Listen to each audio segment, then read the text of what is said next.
Vorbereitung für den nächsten Superman-Film ist voll in Gange, Leute. Worauf ich noch eingehen wollte. Das Thema Testo und alle so chemikalischen Sachen, die die Leute zu sich nehmen. Guten Morgen, Freunde. Heute drehe ich ein Fitnessvideo mit dem lieben Shahin. Ich werde ein bisschen Einblicke zeigen in mein Brust-Bizeps-Training und euch ein paar Tipps geben, ein paar Fragen eingehen, die mir auf Instagram gestellt wurden. Und am Ende dieses Videos kommt noch ein Gewinnspiel. Legen wir los. Okay, bevor das Video anfängt, sehr wichtige Sache. Alles, was ich in dem Video sagen werde oder zeige, ist, was für mich funktioniert. Bedeutet, wenn ihr Lust habt, könnt ihr das gerne nachmachen. Wenn ihr was Besseres gefunden habt, macht das bitte. Dieses Video soll nicht dazu dienen, besser, ob ich mehr Ahnung habe, weniger Ahnung habe, ob ich Fitnesswissenschaftler bin, was auch immer. Jeder soll gerne so trainieren, wie er möchte. Wenn er Tipps von mir annehmen möchte, soll er es gerne machen. Okay, wir fangen mit Freihanteln, drücken hier an. Ich benutze 10 Kilo zum Aufwärmen, also jedem natürlich selbst überlassen, welche Kilo er benutzt. Und dann steige ich mich nach oben und ich bevorzuge das hier zu machen, anstatt Bankdrücken, weil ich der Meinung bin, dass Bankdrücken auch langfristig sehr schlecht für die Schultern ist. Also habe ich zumindest bei mir gemerkt, muss jeder für sich selbst.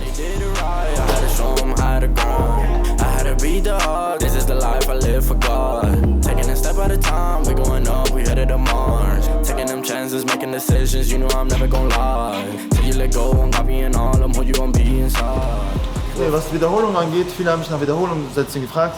Bei dem Aufwärmsatz variiere ich immer, wie ich Lust habe. Es kann sein, dass ich 30 Wiederholungen beim ersten Satz mache, 40 Wiederholungen. Je nachdem, manche machen ja auch nur 10 oder 12. Ich versuche immer das Maximale rauszuholen und ich mache mal 2 Aufwärmsätze mit demselben Gewicht, 30 bis 40 Wiederholungen. Auf jeden Fall, damit mein Muskel schön warm wird. Nach den 2 Aufwärmsätzen nehme ich dann direkt die 20er und so weiter und so fort. Dann steigere ich mich immer weiter. Ich setze mich nie an irgendwelche Wiederholungen. Also ich mache nicht 3x12 Wiederholungen oder 3x8 oder was Leute so normalerweise trainieren. Ich trainiere immer mit dem Maximalen, was geht. Das heißt, ich nehme jetzt die 20er und versuche auf jeden Fall 15 bis 20 Wiederholungen zu machen, nichts darunter. Dann bei dem nächsten Satz genau dasselbe. Also das ist die Art und Weise, wie ich trainiere. Das bedeutet, jeder kann gerne trainieren, wie er möchte. Ich trainiere aber seit 7, 8 Jahren so. Und seit 7, 8 Jahren habe ich meinen Körper so gehalten. Das heißt, sind auf jeden Fall Erfolge drin.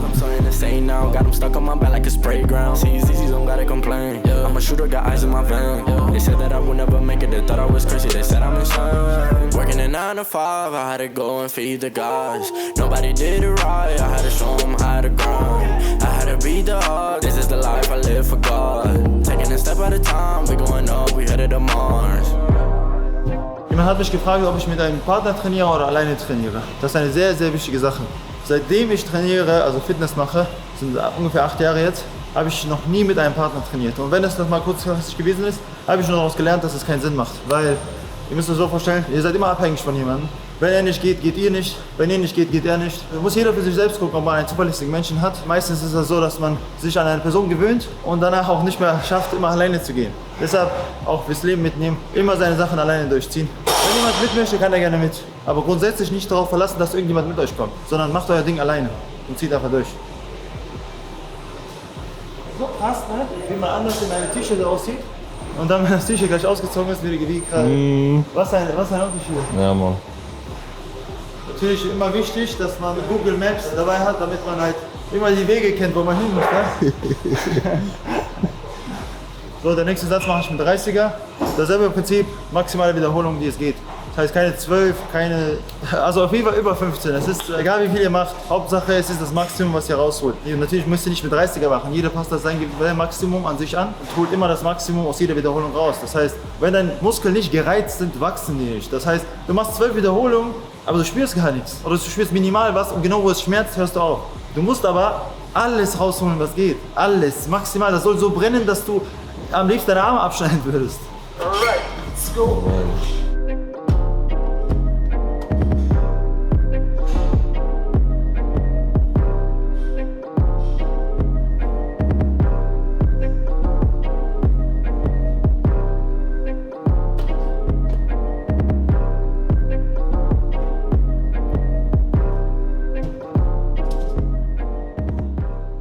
Okay, ein wichtiges Thema, worauf ich noch eingehen wollte.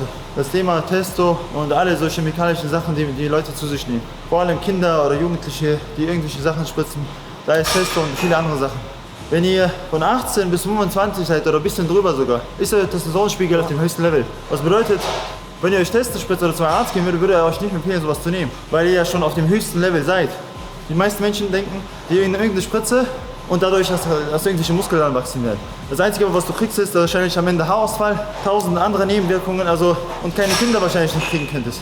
Also auf langfristig gesehen, ne? Natürlich nicht von einmal oder zweimal nehmen. Mein Rat an alle Leute da draußen, wenn du kein Bodybuilder bist, du nicht dein Geld damit verdienst, das heißt, du musst auf die Bühne, du hast da Konkurrenz und die nehmen wahrscheinlich alle was, dann sollst du das nicht nehmen.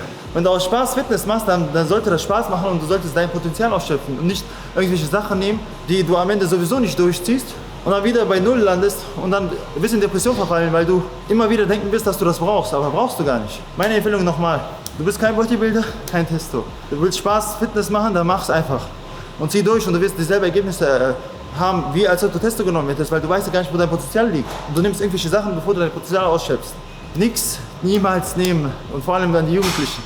Auf gar keinen Fall solche Sachen nehmen. Ich trainiere jetzt seit 8 Jahren durchgehend. Deshalb weiß ich, dass man sein Potenzial ausschöpfen kann, ohne irgendwas zu nehmen. Rein aus Ernährung. Ihr müsst verstehen, ich esse, worauf ich Bock habe. Ich nehme aber meine normalen Sachen, die ich zu mir nehmen muss, immer auf, sodass ich einen Ausgleich habe. Das heißt, ich esse, was ich essen muss, auf jeden Fall. Dazwischen esse ich aber, worauf ich Bock habe, weil ich auch jeden Tag trainiere. Und das mache ich seit 8 Jahren durchgehend. Gibt es ein paar Ups und Downs, aber immer wieder zurück, immer wieder zurück. Ich zeige euch kurz ein Foto, wie ich aussah, wo ich 19 und 20 erst geworden bin. Das Bild ist von 29. Juni 2015. Da bin ich gerade mal 20 geworden. Damit ihr versteht, dass man weder Testo oder irgendwelche Sachen braucht und einfach nur, man sollte rein sein eigenes Potenzial ausschöpfen und nicht irgendwelche Spritzen, Sachen nehmen, die deine Gesundheit schädigen. Das muss jeder für sich selbst wissen. Wenn du dich entscheidest, so eine Scheiße zu nehmen, dann musst du mit den Konsequenzen später leben. Das heißt, ich möchte nicht, dass jemand sage oder jemand schlecht redet, der das nimmt. Jeder ist für seinen Körper selbst verantwortlich. Ich empfehle es aber nicht zu nehmen. Deshalb Spaß ist Spaß. Wenn du ernst machst und Bodybuilder werden willst, dann mach von mir aus, was du willst. Aber keine Empfehlung. Working a 9 to 5, I had to go and feed the guys. Nobody did it right, I had to show them how to grind. I had to beat the odds, this is the life I live for God. Taking a step at a time, we going up, we headed to Mars. Taking them chances, making decisions, you know I'm never gonna lie. Till you let go, I'm copying all of them, who you gon' be inside. I cannot fake it, I gotta face it, I gotta do the time. Es gibt Leute, die machen ja Massephase. Das habe ich zum Beispiel noch nie in meinem Leben gemacht. Ich habe immer hart trainiert und auch viel gegessen. Das heißt, ich habe reinen Muskel aufgebaut, die ganze Zeit. Kann sein, dass das ein bisschen länger dauert, aber meiner Meinung nach ist es effektiver. Und ich halte auch langfristig meinen Körper so. Wichtig, Essen ist einfacher als nicht zu essen. Was bedeutet, wenn du auf Massephase gehst, isst du die ganze Zeit was Einfaches, weil wir mögen ja essen. Wenn du auf einmal aber definieren musst und merkst, aufzuhören zu essen und weniger zu essen schwieriger ist, dann sind die meisten Leute auf einmal 3 Jahre in einer Massephase, weil die einfach nicht die Disziplin haben, wieder da rauszukommen. Meine Empfehlung, geht nicht so leichtsinnig damit um, weil sonst geht ihr so hoch mit dem Gewicht, dass euer Stoffwechsel komplett versagt und ihr langfristig dann wahrscheinlich zu viel Gewicht zu euch nimmt. Wenn ihr Disziplin habt, könnt ihr das gerne machen. Ich empfehle aber, also Empfehlung bedeutet, ich empfehle es euch, aber keiner muss irgendwas hier machen. Also wenn ihr mehr zunehmen wollt, isst ein bisschen mehr, als was ihr euer Körper verbraucht. Wenn ihr runter wollt, isst ein bisschen weniger, als was euer Körper verbraucht. Und das ist alles kein konstanter Zustand, was bedeutet, es ist nur kurzfristig. Ihr nehmt euch das vor für 2 Wochen, für 1 Monat und dann guckt ihr euch erstmal an, wie fühle ich mich. Nach 2 Wochen werdet ihr wahrscheinlich noch nicht mehr damit aufhören, weil ihr euch denkt, ey, ich habe 2 Wochen durchgezogen, dann ziehe ich das weiterhin durch. Und deshalb überlegt euch zweimal, bevor ihr euch vollstopft und auf einmal Massephase macht und dann auch vielleicht nie wieder aus dieser Massephase rauskommt. So, jetzt sind wir bei der nächsten Übung, Butterfly. Ich wärme mich hier drauf nicht auf, ich bin ja schon aufgewärmt. Das heißt, ich gehe direkt auf ein sehr hohes Gewicht und hole maximale Wiederholungszahl, was geht, raus. Let's go. Taking them chances, making decisions, you know I'm never gonna lie. Till you let go, I'm copying all of them, who you gon' be inside. I cannot fake it, I gotta face it, I gotta do the time. You gotta wait for a great day, make sure you do the time. So, bei der zweiten Übung mache ich immer einen Satz mit zum Beispiel 100 Kilo, sagen wir mal. Danach steige ich mich auf ein höheres Gewicht und bei dem letzten Satz mache ich immer hohes Gewicht, maximal was geht, dann mache ich mittleres Gewicht, maximal was geht und danach ganz leichtes Gewicht und danach auch so viele Wiederholungen wie es geht. Das letzte Satz mache ich wirklich komplett ausbauen.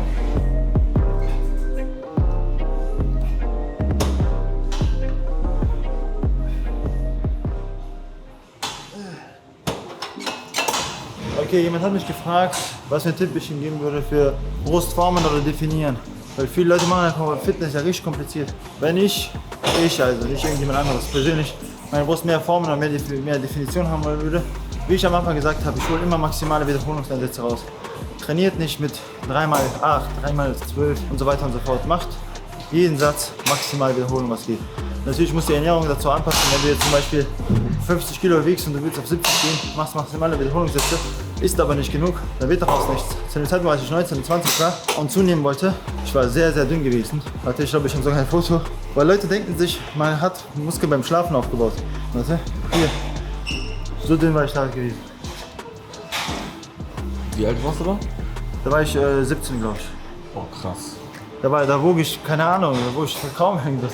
Deshalb sage ich, wenn ihr so trainiert, wie ich sage, muss man dementsprechend sehr viel essen. Ich habe da 6 bis 8 Mal am Tag gegessen. Ist zwar viel zu viel, aber ich wollte lieber zu viel machen als zu wenig. Als normaler Typ so müsste man mindestens 4 Mal am Tag essen. 3 bis 4 Mal safe. Und ich habe zu einer Zeit nur Reis und Hähnchen gegessen, die ganze Zeit. Das heißt 6 bis 8 Mal, alle Leute dachten, dass ich wirklich schon verrückt geworden bin. Und nachdem aber ich den Körper erreicht habe, den ich erreichen wollte, wollte auf einmal jeder Tipps haben. Menschen sind schon lustige Lebewesen, werden die immer alles schlecht reden, aber sobald du es schaffst, wird jeder sagen, ja, ich wusste, dass du es packen wirst. Deshalb, Leute, einfach ein eigenes Ding machen. Wenn man auf jemanden hört, wird man wahrscheinlich niemals sein eigenes Leben durchziehen, mit 70 in seinem Bett liegen und sich denken, warum habe ich nicht mein eigenes Ding gemacht? Ich werde doch sowieso sterben. Warum habe ich nicht einfach gemacht, worauf ich Bock hatte? Deshalb Empfehlung, immer das durchziehen, was man durchziehen möchte. Und nicht zu viel auf andere Leute hören. Normal, wenn du Übungen komplett falsch machst und jemand gibt dir einen guten Tipp, sollst du ihm schon folgen. Also, das ist der letzte Satz, den ich jetzt hier mache. Ich fange bei 100 Kilo zum Beispiel an. Dann gehe ich als nächstes auf 72 und als nächstes direkt runter auf 50. Das heißt, wir holen bei jedem Satz maximal raus, was geht. Don't forget where that sauce came from, best remember my name. You take L's ain't once in a while, gotta charge to the game. You gotta charge it to the game. Yeah, yeah. Through these ups and these downs, swear to God, ain't a damn thing changed. Don't forget where that sauce came from, best remember my name.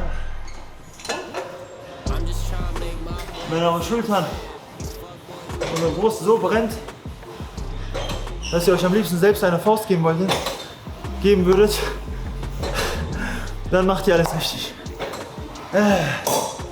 Okay, der Shahin hat mich nochmal darauf angesprochen, wie lange ich grundsätzlich trainiere beim Fitness. Und das ist meistens 1 Stunde, 1,5 Stunden höchstens. Alles darüber ist überflüssig.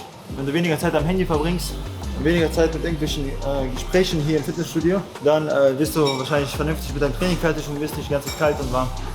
Meine letzte Brustübung, die ich jetzt mache, ist Kabelzug. Das gleiche Prinzip, maximale Wiederholung bei jedem Satz, vor allem bei Kabelzug-Empfehlung, auf jeden Fall immer mit leichten Gewichten, weil selbst ich mache hier manchmal 7,5, 10 Kilo, einfach rein als letzte Übung, nochmal richtig die Form reinzubringen. Auf keinen Fall hier schwere Gewichte machen und dann hier irgendwie auf Krampf Gewichte ziehen, das macht gar keinen Sinn. Das macht eure Schultern kaputt und einfach sinnlos.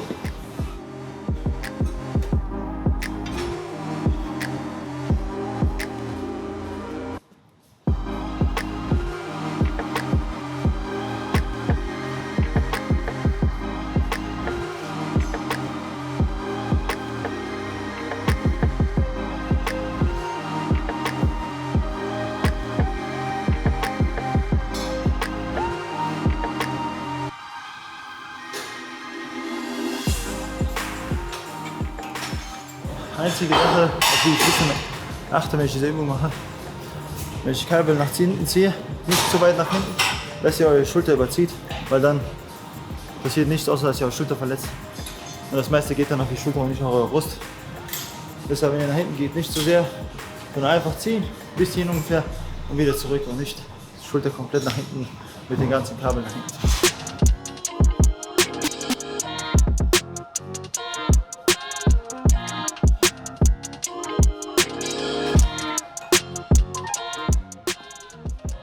Okay, also ich wurde auf Instagram bei den Fragen nochmal gefragt, wie man langfristig bei einem Training bleiben kann. Also sehr, sehr wichtig. Wenn ihr motiviert seid, seid ihr wie eine aufgeladene Batterie. Das bedeutet, wenn ihr die aufbraucht in einer Woche, habt ihr keine Kapazität mehr und dementsprechend werdet ihr nicht mehr weitermachen. Und ihr wundert euch, warum ihr keinen Bock mehr habt. In einer Woche wollt ihr Ernährung und jeden Tag trainieren. Und weiß ich nicht, und wahrscheinlich noch 10 Kilo abnehmen innerhalb von einer Woche. Dementsprechend merkt ihr, okay, das funktioniert nicht und hört direkt wieder auf. Meine Empfehlung ist, wenn ihr anfängt mit Training wieder, macht nur 3-mal die Woche. Sagt zu euch selber, ich gehe 3-mal die Woche, egal was passiert. Und dann macht ihr das erstmal 1 Monat lang. Wenn ihr dann denkt, okay, ich bin bereit, mehr zu machen, macht ihr ein bisschen mehr.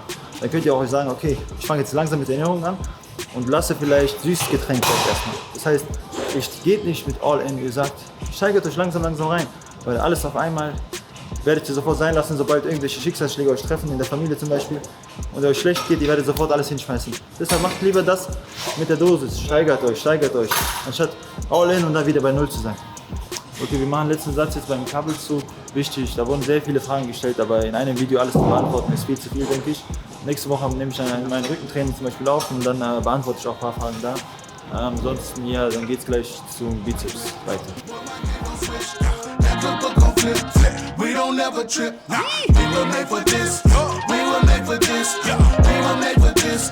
We were made for this. We were made for this. We were made for this. We were made for this. We were made for. I came from the Father. Scars all on my head, but I'm not dead. I'm Harry Potter. I'm the boy who lived. I resurrected out that water. Dumbed it down a bit. They criticized, but then scream holla. Wir fangen mit diesem Langhantel hier an. Und das gilt dasselbe Prinzip. Ich mache einen Aufwärmsatz jetzt, bei zum Beispiel hier, 30 Wiederholungen ungefähr. Danach steigere ich mich mit dem Gewicht. Bei jedem Gewicht mache ich maximale Wiederholung. Egal welches Gewicht ich nehme, immer so viele Wiederholungen wie es geht. Coasting on coasters that's hitting 105 in 1.5 seconds. Don't even close my eyes, cause I know Daddy will provide every single time. Even if my fans never stream it when it's single time. Even if I'm squaring up with demons and they feel Zweiter Satz. the stress making me say me oh my, me oh my. I know my savior, he died and raised for this. That's why I'm confident I was made for this. I'm in my zone. Y'all boys should've known. We don't move alone. My girl's got a code. You can't match my drip. Viele haben mich gefragt, ob ich Übungen zeigen kann, wie man so einen Körper trainieren kann wie ich. Grundsätzlich kann niemand irgendjemand Körper nachkriegen, so wie der hat. Jeder hat ja seine eigene Genetik. Aber du kannst natürlich dein Maximum ausschöpfen und dein Körper wird so definiert sein, wird aber wahrscheinlich anders aussehen. Ich bin ja 1,90 groß, wenn du 1,70 bist, wirst du dementsprechend anders aussehen. Oder 1,90 bis 2 Meter bis was auch immer. Worauf ich hinaus wollte, ist, viele haben mir nach Übungen gefragt. Heute zeige ich grundsätzlich nur mein Brust-Bizeps-Training. Ich kann aber jetzt bald öfter so machen, wo ich einfach nur Übungen zeige. Zum Beispiel ein Video, wo ich zum Beispiel nur Übungen zeige für Brust, Rücken, Arme, Trizeps. Grundsätzlich so ganz einfache Sachen für Menschen, die zum Beispiel nicht oft in Fitnessstudios waren oder sich nicht trauen, irgendwo hinzugehen. Und erstmal vielleicht jemanden brauchen, der einen so ein bisschen hilft, Tipps gibt. Nicht für Leute, die sowieso schon erfahren sind, die können ja einfach selber zum Training gehen und dann ihr Ding durchziehen. Okay, noch eine wichtige Sache. Bei unserer Familie war Grundvoraussetzung, also Grundgenetik schon immer gegeben, dadurch, dass wir immer ein bisschen Sport gemacht haben. Was bedeutet, selbst wo ich 6 war, konnte ich 80 bis 100 Liegestütze, vielleicht sogar mehr. Das war bei uns so, weil mein Onkel, mein Vater, irgendjemand, der immer zum Beispiel, wo der nach Hause kam oder wir Besuch bekam, kam mein Onkel jetzt zum Beispiel und hat gesagt, wer die meisten Liegestütze macht, der wird am Ende so und so viel Geld bekommen. Danach, was hat mein Bruder Jibril gemacht? Der hat immer uns alle vormachen lassen. Der hat mich gezwungen, dass ich immer vor dem mache, weil ich wusste ganz genau, er wird nur einen Liegestütz mehr machen als ich. Und er hat immer am Ende das ganze Geld bekommen. So sind wir grundsätzlich mit Sport schon ein bisschen aufgewachsen. Natürlich haben wir lange Zeit dann wieder ausgesetzt, also immer runter, hoch, runter, hoch. Ich war auch mit 17 immer noch sehr dünn gewesen, aber grundsätzlich habe ich immer ein bisschen Sport gemacht, Liegestütze, ein bisschen laufen gehen, so. Mit 19 ungefähr habe ich dann Fitness ein bisschen so ins Fokus genommen und dann mehr Gas gegeben und ja, so hat sich das ergeben. So, letzter Satz.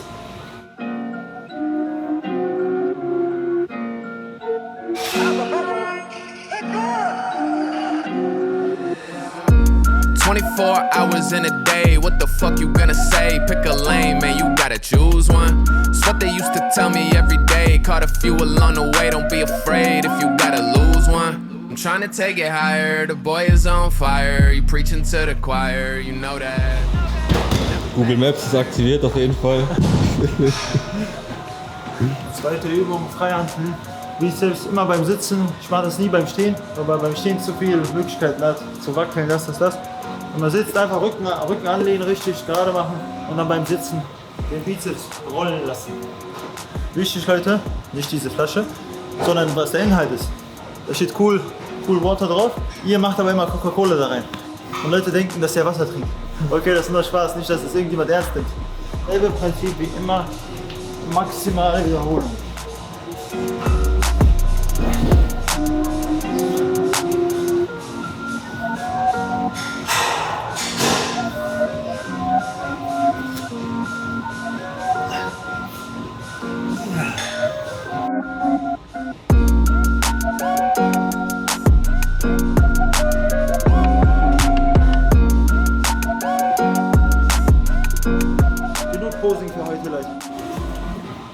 wichtigste Sache, Jungs, wenn ihr versucht, euer Gewicht zu klauen, wenn ihr gerade mitten im Training seid,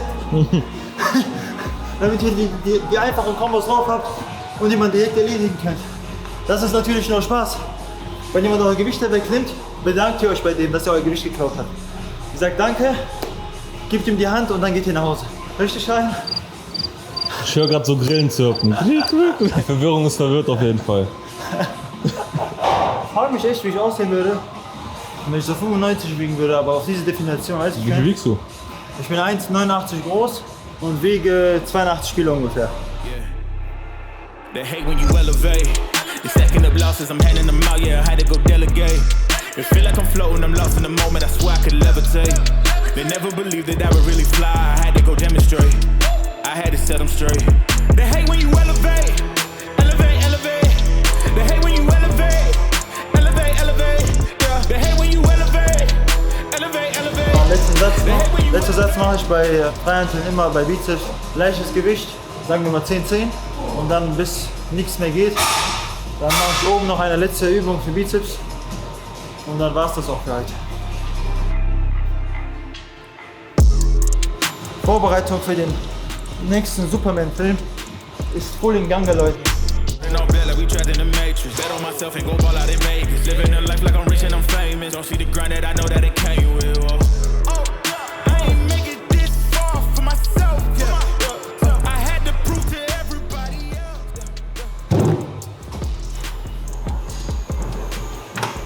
Okay, eine letzte Frage, die ich noch beantworte. Hat mich gerade jemand gefragt, was ist mein Ziel mit meinem Training? Abgesehen von meinem Wohlbefinden und so weiter, ob ich ein Ziel generell habe noch. Ich habe kein großes Ziel, was Fitness angeht. Den Körper, den ich gerade habe, bin ich absolut zufrieden. Das heißt, ich möchte nicht mehr oder weniger. Ich bin so, wie ich gerade aussehe und so, wie ich mich gehalten habe die letzten 8 Jahre, ist für mich optimal, weil dann bin ich auch beweglich. Da fühlt man sich auch wohl. Wenn man zu muskulös ist, ist das meiner Meinung nach, keine Ahnung, ist zu anstrengend. Also ich würde mich nicht wohlfühlen, jedem selbst überlassen. So, lassen wir den Bizeps wieder rollen. I can't dim it down. Yeah, I'm way too fired up. I can't simmer down. Ooh, yeah, yeah. I see the flashing lights. Make sure the flashing right. Oh, das brennt.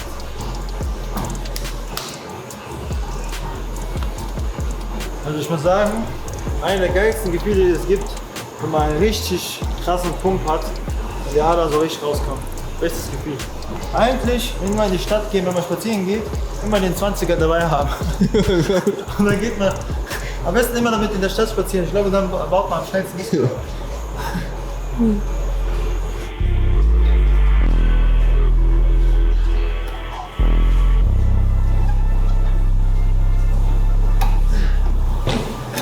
Danach kommt ein letzter Satz.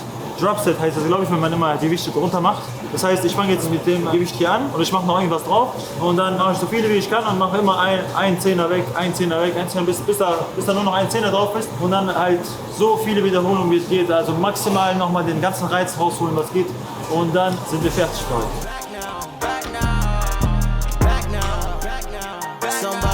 Let's go! Somebody tell them that we, yeah. I got the city on my shoulder, straight to the top, yeah. I told you I never try what I'm holding, yeah. I got the team with me. We gotta go and we on the road. We never see defeat.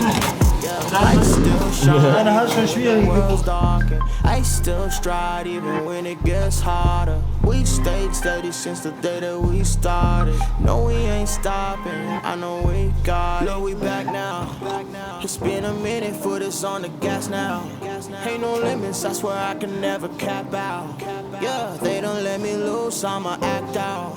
Cause I'm back out. Whoa, look, I'm back now. Back now, back now, back now, back now. Somebody tell them that we back now. Back now, back now, back now, back now. Somebody tell them that we back now. Back now.